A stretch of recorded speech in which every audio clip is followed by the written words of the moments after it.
پہلے سے بھی. اب ہم جب 8-11 پڑھتے تھے تو کہتے تھے حرمین شریفین میں تو 20 ہوتی ہے اور آپ 11 ہی 8 پڑھ رہے ہو. آج کیا ہو گیا؟ آپ کو تکلیف کیوں ہو رہی ہے؟ آپ کچھ اب یعنی آپ کو کسی کروٹ چین نہیں ہے. اب حرمین شریفین میں 20 ہوتی ہے تو آپ 20 پڑھتے تھے, تو اب وہاں 11 ہو رہی ہے تو آپ بھی پڑھیے نا. نہیں پڑھیں گے, وہ نہیں پڑھیں گے. ان کی مرغے کی ٹانگ ایک رہے گی, ان کی مرغے کی ٹانگ ایک رہے گی. بدعتی ہے نا, بدعتی لوگ ہیں. ان کو بدعت بھی من و سلوا لگتے ہیں. بریانی اور حلیم کھاتے ہیں, بیری میں درد رکھتی ہے ان کو. تو ایسے ہی ہے بدعتی. اللہ انہیں ہدایت عطا فرمائے. جی یہ امام کے لیے, اگر مقتدی کے لیے بھی کیا اس کی اجازت ہے؟ کیسے؟ جب امام تلاوت کر رہا ہے تو مقتدی اس کو دیکھ کر.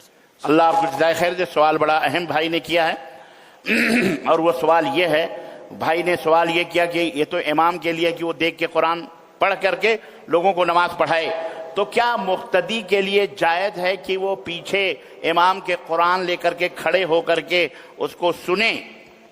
کیا یہ جائز ہے؟ یہ جائز نہیں ہے, یہ جائز نہیں ہے. ہاں اگر مقتدی, اگر امام کو ڈاؤٹ ہے کہ مطلب امام غلط پڑھ رہا ہے اور کوئی آدمی کو صحیح کروانا ہے, تو اس کے لیے اتنی اجازت ہے کہ اس کو ٹوکنے کے لیے, اس کو صحیح کرنے کے لیے اس حافظ کو وہ قرآن پیچھے لے کر کے کھڑا ہو سکتا ہے.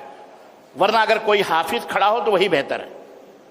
ورنہ مقتدی کو ہم نے سنا, ہم نیچے بعض خواتین کے بارے میں ہم تک یہ نیوز پہنچی کہ وہ لوگ امام یہاں پڑھتے ہیں اور وہ لوگ نیچے قرآن لے کر کے جس کو دیکھو وہی قرآن لیے کھڑا ہوا ہے.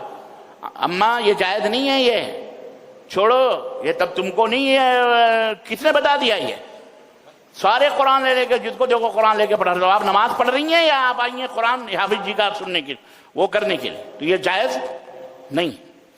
اسی طرح سے کل ایک بھائی نے سوال کیا تھا کرسی کے تعلق سے, پتہ نہیں وہ ہیں کہ نہیں ہیں, موجود ہیں, کرسی کے تعلق سے کہ کرسی کے اوپر نماز کا کیا. کرسی کے اوپر دیکھیں, نماز تو ویسے وقوموا للہ قانتین, اللہ کا حکم ہے کہ اللہ کے دربار میں ڈرتے ہوئے کھڑے ہو, نماز پڑھو تو کھڑے ہو کے, اللہ کے نبی نے خود فرمایا.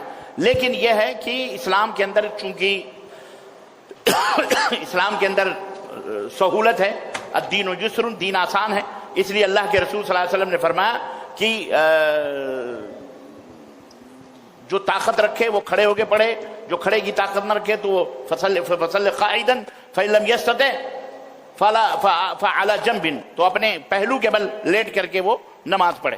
تو اگرچہ کوئی بندہ طاقتور کمزور ہو چکا ہے, بوڑھا ہو چکا, کسی بھی وجہ سے, آپریشن کی وجہ سے, بڑھاپے کی وجہ سے, کمزوری کی وجہ سے, موٹاپے کی وجہ سے, کسی بھی گھٹنے کے یا کمر کے یا درد کی وجہ سے, جس بھی وجہ سے اگر, اور ہر بندہ اپنے بارے میں بہتر جانتا ہے, ہم اور آپ کسی کے بارے میں بہتر نہیں جانتے, وہ بندہ اپنے بارے میں بہتر جانتا ہے, اور وہ اپنے دل سے وہ پوچھتا ہے کہ مطلب میرے لیے جائز ہے کہ نہیں جائز ہے.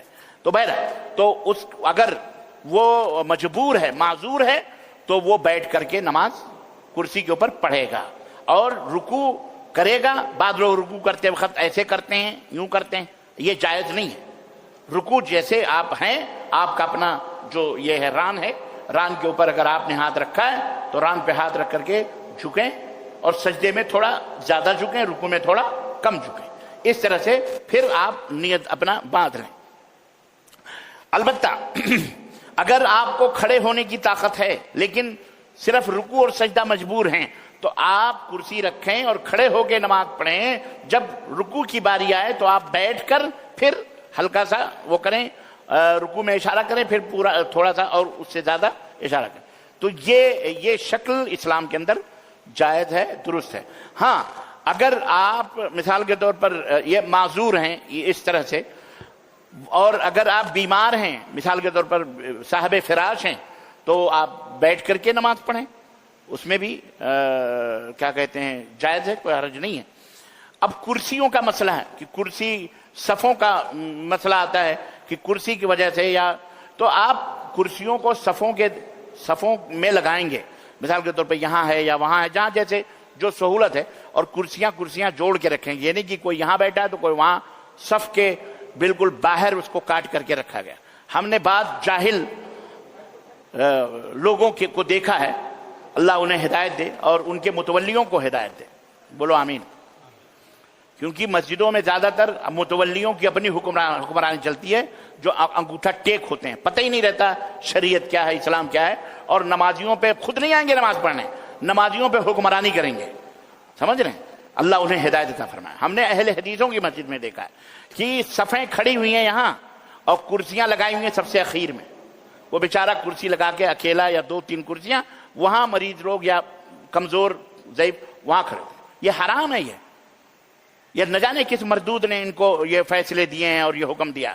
ان کو چاہیے کہ صفوں کے بیچ میں جیسے سب، ہاں ایک کنارے آپ کر دیں. کرسیوں والوں کو بھی چاہیے کہ اپنی نماز کی حفاظت کریں. آپ اتنے بھی للو نہ بنے بیٹھے رہیں کہ صاحب ہم تو پتہ ہی نہیں، ہم کو تو دھکیل کے وہاں کر دیا. تو ایسا بھی نہیں ہونا چاہیے. آپ کو بھی مسئلے مسائل کا علم ہونا چاہیے کہ آپ صف میں رہیں، آپ صف میں بھلے کنارے رہیں لیکن 2-4 کرسیاں جوڑ کے رکھیں. اب اس میں بھی جہاں جہاں جو جگہ ملے وہاں پڑھنی چاہیے. ایسا بھی نہیں کہ آپ مثال کے طور پر ظہر کی نماز میں آپ نے اگلی صف میں کوئی کرسی مل گئی، آپ نے وہاں پڑھی، تو اب آپ نے پورا پرماننٹ بک کروا لیا کہ ہم عصر بھی یہیں پڑھیں گے، مغرب بھی یہیں پڑھیں گے. اب کوئی دوسرا آیا اس کے اوپر بیٹھ کے پڑھنے لگا تو آپ نے کہا اٹھو یہ میری جگہ ہے. تو یہ غلط بات ہے، یہ زیادتی. آپ کو جہاں جگہ ملے وہاں آپ کرسی لے کر کے صف میں بیٹھیں. یہ نہیں کہ صف کے باہر جا کر کے آپ وہاں کرسی لگائیں اور اکیلے پڑھیں. سمجھ میں بات آئی کہ نہیں؟ تو یہ بھلے وہ کرسی پہ آج ان کے ساتھ مجبوری ہے، کل ہمارے ساتھ اور آپ کے ساتھ کسی بات ہو. اللہ کا شکر ہے کہ وہ بیچارے کم از کم اسی حالت میں اللہ کے گھر میں آ رہے ہیں. اللہ تعالیٰ انہیں شفا یابی عطا فرمائے. اللہ تعالیٰ جتنے بھی کمزور ہیں، جتنے بھی کسی بھی بیماری میں مرض میں ہیں، اللہ تعالیٰ انہیں مزید طاقت عطا فرمائے. اللہ تعالیٰ ان کو جیسے پہلے تھے بہترین ایسے ان کو بنائے اور اللہ انہیں تندرستی عطا فرمائے. تو میرے بھائیوں، گھر میں رہیں یا مسجد میں، اس طرح سے صفوں کا خیال رکھتے ہوئے آپ اپنی کرسیوں پر نماز ادا کریں اور ایک دوسرے کا احترام کریں. لڑیں نہیں،